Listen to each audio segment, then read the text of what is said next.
तो क्या कोई ऐसी सफाई होती है कि हम जो कचरा है वो ऊपर से हटा दें और जो उसके नीचे वाला कचरा है वो हमें ना दिखे? कितना अच्छा हो कि ऊपर का कचरा हमने हटाया तो बस कचरा हटा हुआ ही दिखे, नया कचरा ना दिखे हमारे को। ऐसी कोई सफाई होती है?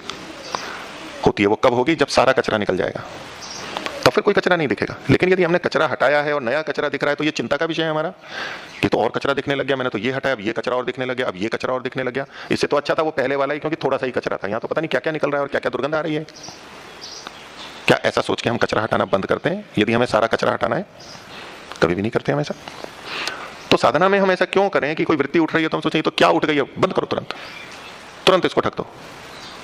भाई हमारा लक्ष्य केवल तात्कालिक रूप से दुर्गंध या कचरा न दिखना है तो ठीक है, कालीन बिछा दो, है उपाय वो भी कि अतिथि आ रहे हैं और कचरा ना दिखे तो कालीन बिछा दिया, चादर बिछा दी, चलो हो गया काम।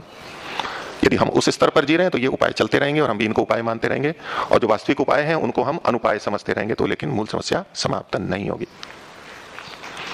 तो वैदिक जो साधना पद्धति है वो विवेक वाली पद्धति है। वो अविवेक पैदा करके साधना के रूप में प्रस्तुत करने वाली नहीं है। वो आंख खोल करके चलने वाली है। आंख खोलेंगे तो गड्ढा भी दिखेगा, तो पत्थर भी दिखेगा, तो सही भी दिखेगा। आंख बंद करके सब कुछ अच्छा है, ये पद्धति नहीं है। आंख बंद कर दो तो पलायन है, कबूतर भी आंख बंद कर देता है शतुर्मुर्ग बिल्ली को देख के, या जो भी कथाएं हैं, ये वो पद्धति नहीं है। ये विवेक वाली आंख खुली रहते हुए हमें उस समस्या का समाधान करना है।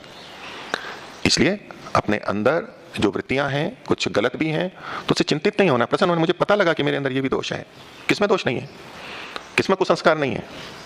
तो जन्म जन्मांतर से चले आ रहे हैं, तभी तो हम बंधन में हैं। हमने डाल रखे हैं, किसी ने कम या अधिक, इसीलिए तो मनुष्य जन्म मिला है हमें। तो एक तरफ जब हम ध्यान करते हैं ईश्वर का और हमारी चाह है कि ईश्वर पर ही ध्यान रहे, उस समय सांसारिक विषयों का ध्यान ना आए, मुक्ति का ध्यान रहे, ऐसी शांत स्थिति रहे, वो भी हमारे लिए करनी है। लेकिन उसकी भूमिका के रूप में हमें ये सब काम भी करने होते हैं।